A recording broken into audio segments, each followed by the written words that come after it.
Aujourd'hui, en Guinée, beaucoup luttent en silence. Des jeunes, des parents, des familles entières qui n'ont pas choisi la difficulté, mais qui la vivent encore. Aider ou l'entraide, ce n'est pas un luxe, c'est une responsabilité humaine. Aider les plus démunis, ce n'est pas donner tout ce qu'on a en trop, mais partager ce qu'on a avec le cœur. Parfois, un simple geste, ça suffit. Tu connais un jeune dans le quartier, tu connais une jeune fille, tu as un petit frère, tu as une grande sœur, ou bien tu as une petite sœur, approche-toi d'elle. Partage un peu de conseils avec elle.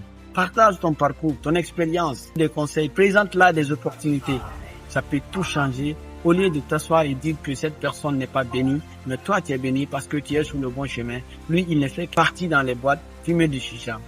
Retenez juste cette citation d'Albert Einstein qui dit que le monde ne sera pas détruit par celui qui fait le mal, mais par celui qui le regarde et qui ne fait absolument rien.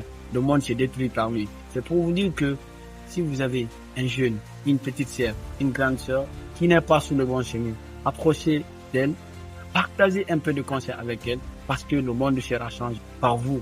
Dans un monde où chacun court pour lui-même, tendre la main est un acte courageux.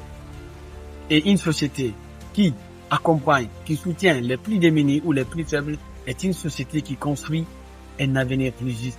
Parce qu'aider aujourd'hui, c'est s'aimer l'espoir de demain. On ne mesure pas la richesse à ce qu'on a, mais à ce qu'on partage avec le cœur. Quand nous prenons KPC, combien de personnes travaillent avec lui et pour lui? Combien de personnes il accompagne dans l'homme de près ou de loin, qui ne se soucient pas des besoins de la famille, qui vivent dans le beurre? On ne mesure pas la richesse à ce qu'on a, mais à ce qu'on partage avec le cœur. Suivez vos rêves, car la vie n'a pas de limite.